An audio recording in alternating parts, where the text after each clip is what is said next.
se você tá se acabando de chorar com o final da terceira temporada de Stranger Things, eu te aconselho a ficar com a gente no vídeo de hoje.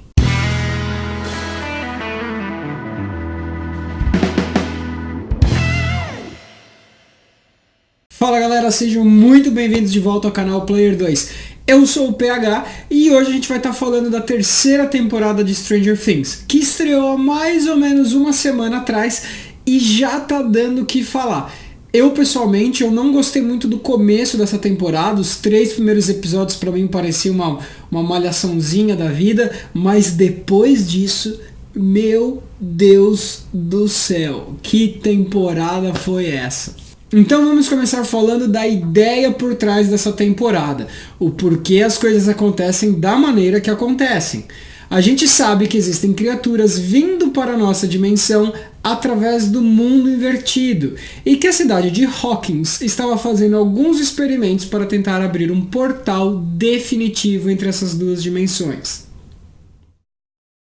Na segunda temporada, a gente é apresentado a um ser, a uma criatura chamada Mind Flayer, o esfolador de mentes, que basicamente usa de telepatia para controlar as pessoas que foram infectadas por ele de alguma maneira. No final da segunda temporada, eles fecham todos esses portais entre as dimensões e fim da história. E aí nessa terceira temporada, os soviéticos vieram para Hawkins e aí eles tentaram reabrir esses portais. É lógico que uma série que é ambientada nos anos 80 precisava falar dos soviéticos. Aí eles conseguem abrir uma brechinha, uma fresta nesse portal que me lembrou muito a introdução de Resident Evil 5, e por conta dessa fresta, dessa brechinha que eles abriram, o Mind Flayer conseguiu infectar algumas outras criaturas e conseguiu fazer com que tudo isso colocasse em prática os planos que ele tinha para aquela cidade. Como eu falei, os 3 primeiros episódios eles foram bem aguinha com açúcar, então a gente tem o Mike e a Eleven tentando se beijar, o Hopper ficando com ciúme dos dois,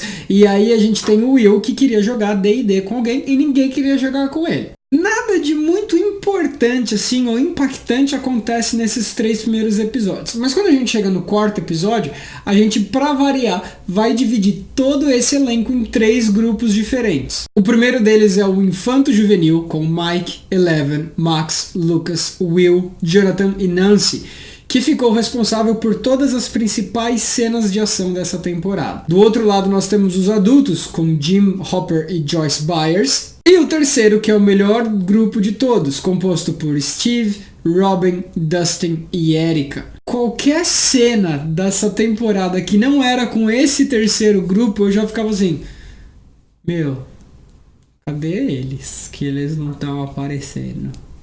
Ficava chateado.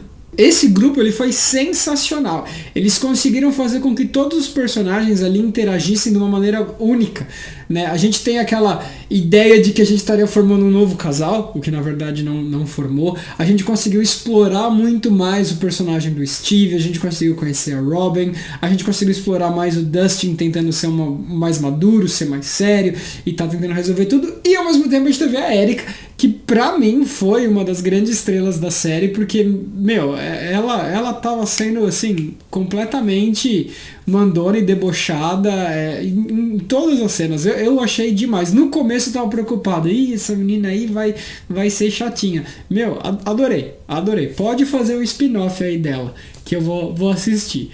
Uma outra coisa que eu preciso mencionar sobre essa série agora é o seguinte: essa série, essa temporada, a fotografia, meu, foi sensacional, assim, os responsáveis pela fotografia, pela ambientação, eles acertaram em cheio. Não só porque a série conseguia dar aquela sensação de que realmente é um filme dos anos 80, que se passa nos anos 80, mas um filme produzido nos anos 80, e com todas aquelas cenas de efeito especial, todo aquele CGI na tela, ainda pareceu bem realista. Eu achei que eles estavam de primeira, mais um motivo para dar uma nota 10 para essa temporada. Falando desses pontos positivos, a gente tem um ponto negativo para se falar dessa série, que foi a atuação daquele Eu Quero Ser Arnold Schwarzenegger, que, meu, ele... Não, assim, ele não me convenceu. Eles queriam pegar alguém que fosse durão assim, mas eles pegaram alguém que não sabe atuar, assim, péssimo. Mas enfim, a trama continua rolando, muitas coisas acontecem, eles explicam um pouco melhor sobre Mind Flayer, eles explicam melhor sobre os russos, eles explicam um pouquinho mais de cada coisa, que se a gente for parar pra falar de cada uma delas, esse vídeo aqui, vai ter as 200 horas. Mas vamos falar a verdade, compensa muito mais você assistir para saber exatamente o que aconteceu. Mas como aqui a gente está comentando, a gente está falando dos principais pontos e a gente vai falar daquela cena pós-crédito, tem muitas coisas que merecem um destaque. Novamente, como um filme dos anos 80, fazendo referências a filme dos anos 80, a gente teve aquela cena final do Billy, que foi uma homenagem ao Darth Vader no Retorno de Jedi, que ele nos seus últimos momentos de vida, ele se rebela contra a criatura que vinha dominando ele, né? O Darth Vader se rebela contra o Imperador, e aí ele usa aí dos seus últimos momentos, seus últimos suspiros, seu último fôlego, para conseguir impedir com que o grande mal da série prevaleça. E aí eles conseguem fechar o portal, e aí porque eles fecharam o portal, aquela brechinha que os russos abriram no começo da temporada, e aí eles encerram a comunicação, eles interrompem essa ligação que o Mind Flayer tinha com as criaturas que ele controlava. A pergunta é, por quanto tempo? A gente precisa lembrar que o Mind Flayer ele ainda está vivo, só que ele está lá no mundo invertido. Então, para ele realmente ter um fim, eles não terem mais de se preocupar com essa criatura, o que vai ter que acontecer? Ou eles vão ir para o mundo invertido para matar ele lá, ou eles vão ter que deixar o Mind Flayer vir para nossa realidade, e aí sim eles vão matar essa criatura. Ou seja, o confronto final ainda está para acontecer. Uma outra pergunta que muita gente está se fazendo é a seguinte: o Hopper morreu mesmo? Vale lembrar que assim, a gente só tem essa informação de que ele está morto porque foi uma lógica que a Joyce teve. A Joyce viu a explosão daquela máquina que estava lá no subterrâneo, ela não viu mais o Jim lá, então ela assumiu, ela deduziu que o Jim está morto. Mas a gente sabe que se eles não mostram a morte, nem o corpo, é muito difícil de acreditar que o personagem morreu de verdade, né? Até porque isso é basicamente o que aconteceu na primeira temporada. A Eleven, ela explode o Demogorgon e ela some junto. Você não vê corpo dela, você não vê ela morta, você não vê cena nenhuma que mostre que ela esteja morrendo. Ela simplesmente desaparece, que nem aconteceu com o Jim. E aí no finalzinho da primeira temporada a gente começa a ter aquelas dicas de que ela realmente está viva e que o Jim sabe disso. E daí vem os créditos e você nota algo que parece como uma neve. Ou então parece aquela poeira do mundo invertido. Presta atenção, acompanha aqui comigo. A última cena é uma porta.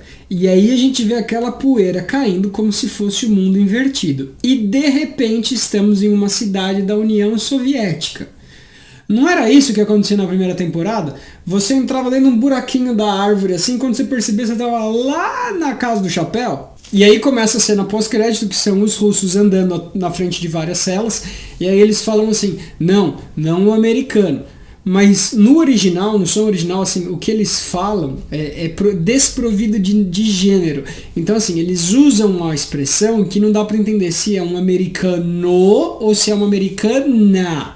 É lógico que a principal teoria aqui é de que é um americano, que nesse caso é o Hopper, que aí teve essa explosão e de repente os russos encontraram ele e levaram ele de volta para a Rússia, ou que ele foi para a Rússia através do portal do mundo invertido, qualquer coisa assim. Mas também fica em aberto, de repente pode ser que nessa cela seja uma americana, que nem aquela outra pessoa cheia dos poderes lá que a Eleven encontrou na segunda temporada.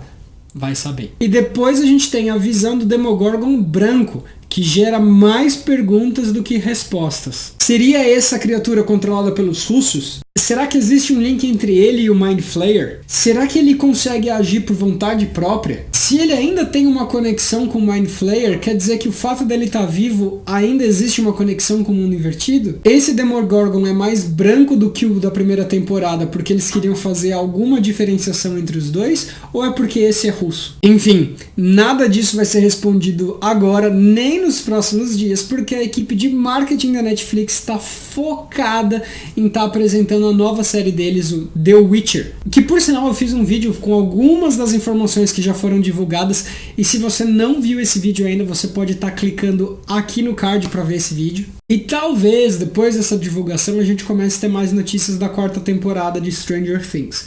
Sim, vai ter uma quarta temporada. A gente não precisa ter uma confirmação oficial da Netflix falando disso, mas a gente sabe que vai ter. Por quê? É o fato de existir essa cena pós-crédito, colocando muito mais questões do que respostas, é a dica que eles estão dando, é a deixa que eles estão dando de que sim, vai ter uma quarta temporada, muito provavelmente no ano que vem. Até porque quando eles anunciaram a segunda temporada, eles também falaram que eles estavam planejando um arco que se encerraria no final da quarta temporada. Então a gente já sabe que faz parte do planejamento. Se vai ter uma quinta, aí já é outra história. Mas também a gente não precisa se preocupar com isso agora, né? Mas me diz uma coisa, qual foi o seu momento favorito dessa temporada? Diz aqui pra gente nos comentários que eu vou responder pra você qual foi o meu momento favorito. E se você tá de férias, ou se você então não tá saindo muito de casa por conta desse frio, eu tô preparando um vídeo pra vocês que vai vir no ar semana que vem, das melhores séries que a gente pode estar assistindo nesses dias de frio ou nesses dias de férias. Então tenha certeza que você já se inscreveu aqui no canal, deixou aquele sininho ligado pra ficar sabendo assim que o vídeo for pro ar. Enquanto você espera o próximo vídeo, você pode estar conferindo os principais momentos do último filme do Homem-Aranha, clicando no link que está aparecendo na sua tela, ou então você pode estar vendo quais são os rumos que a Marvel está tomando para a fase 4 dos filmes que estão vindo por aí. Até a próxima, galera!